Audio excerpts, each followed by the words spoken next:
Hi, I'm Captain Ron Nielsen. The most common reaction I hear in all my live classes is, I thought I was the only one. Hey, I want you to stop that. This is not a competition. What has surprised me over the past 30 years that I've been helping people is how the shame and embarrassment of fear of flying is worse than their fears in and of themselves. What if I have a panic attack? What if I cause a scene? Hey, just breathe. What you're about to watch is a video of a success story. One of thousands over the 30 years that I've been working with people who are afraid to fly. Her name is Jan Johns, and she describes her journey from loving to fly as a kid to being white-knuckled and avoiding flying. And many of you I know can identify that because I hear that story often. But don't get sucked into comparing yourself to her. And that comparison sounds like this. Oh yeah, that's easy for her to say. She's not anywhere as near as bad as I am. Now you'll never know how bad her fear was, and it doesn't make any difference anyway, because everybody's fear is unique. So stop comparing yourself. Do listen to what worked for her, however. Listen as she describes taking one of my classes and having someone to listen to her story and using the Fearless Flight Kit to help her get through her fear. And from the time we first met until Jan flew more comfortably and with confidence was less than a month. And here's a story that Jan shared with me sometime after she began flying again to show you that you gotta keep working on it. She hadn't flown in a while and was feeling some jitters, so she called me and we talked for a bit. And I answered some questions and reminded her of a few of the strategies that she'd used successfully before. In addition to meeting the pilots before you take your seat, I recommend creating a conversation with your seatmates to let them know that you're a little nervous about flying and that they don't have to worry about your behavior being suspicious and report you to the flight attendants and have security meet you when you land. So Jan successfully makes her flight back home and she calls me to debrief. Here's what she said. Well, I shared my story with a young fellow sitting next to me. I told him that I was a little nervous about flying, and he responded by saying, "Oh my God." I'm so glad to hear that because I'm terrified. She then spent the rest of her 4.5-hour flight coaching him with all the things that she learned at Fearless Flight. So good things happen to those who make them happen. You have to be committed, persistent, and never give up. So enjoy Jan's story and see if you can find yourself in the success that she's had. So I used to be in a comedy singing group. It was called the Capital Steps, if anybody's a fan of NPR, Capital Steps. So I used to fly a lot with them. And as a kid, we only flew periodically. So flying for me as a kid was not often because we drove places, take bus, take a train or whatever. But then when we did get to fly, it was a big deal. It was a big treat, So I loved it. It was exhilarating. And I graduated from school. I went immediately on this tour with this group, and we flew literally every single day, and sometimes twice a day. And it was awesome. I thought it was great until something happened on a flight that was never explained to me, and it completely just shattered all that I thought about flying. I thought my brain, the belief, belief engine, or I make up stories about what I thought it meant. Sure. So it just grounded me. I ended up deciding to not tour anymore and staying in town and doing shows in town, which was fine. It was, but it was really sad. And I just asked to do shows in town, So you fast forward to moving to Los Angeles.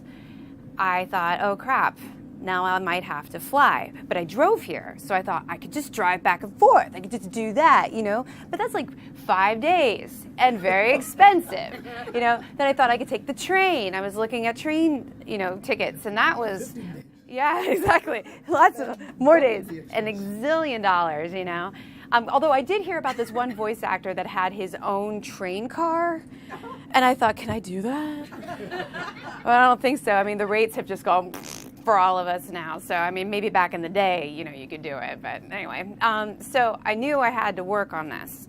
because flying was heinous for me. The way it manifested was from the minute I booked the ticket, or someone even just suggested that I had to get on a flight. Like my hands would start shaking, sweating, like, you know, feeling like I'm going to throw up. Even to like booking the flight, it just became this thing. It almost became like a weird, sick ritual. Like even when I knew a plane flight was coming up, I was like, oh, I know it's going to happen. Oh, it's happening. Here it's happening. I would avoid watching films with flight, news with flight. If anything about a flight, turn it off. I see some sort of newspaper article, just, you know, tunnel vision of fear is what I allowed myself to have. You know, I knew everything was unsafe when it came to flying. But what really did it was I was watching my husband fly on FlightAware. That is when I was having the full-on manifestation of all of my fears and anxieties that I would have on a plane. You know, the sweating, the praying to myself, the gripping of some poor stranger's hand, you know, asking like, did you feel that? You know, all of that was happening in front of my computer, watching him on FlightAware from the minute he took off to the minute he landed. And that's when I knew I needed help.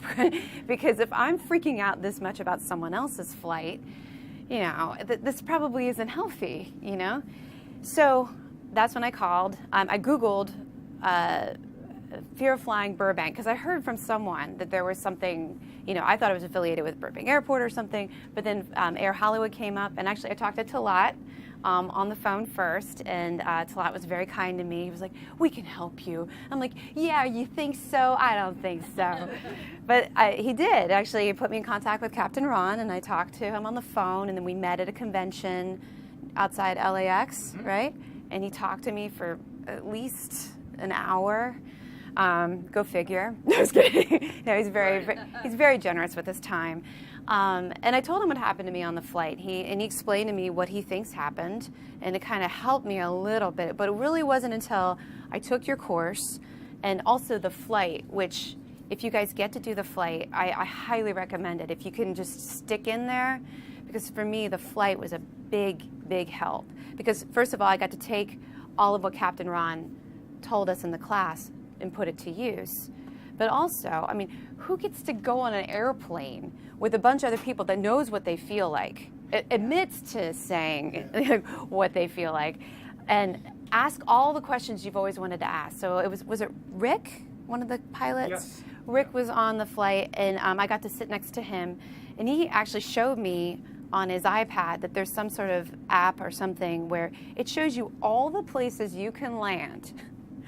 All the places you can land, from Burbank to Sacramento, right? That was the flight? Yeah, I'm like, wow, that's amazing. And at all points during the flight, how many people are watching your plane? A lot. Yeah, a ton of people. Like, more than that. Yeah, more than just me watching my husband on FlightAware, you know? But education for me was one of the biggest pieces. I mean, I still have my, you know, my story making machine going all the time. I mean, I'm not going to say that it's absolutely gone, because it's not.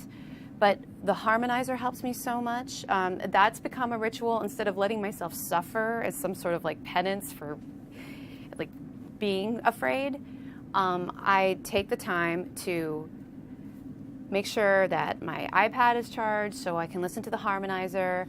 I give myself plenty of time to get to the airport. That preparation's key. Education, not too much education in that looking up turbulence and weather, because all these people are wanting to make sure you get there safely, not just because they're on the plane, but also because their butts are on the line, you know, whether they're on the plane or not. So if it's unsafe to fly, weather-wise, turbulence-wise, you're not going to go. They're going to want you to be safe, so they're rooting for you. So that's basically it.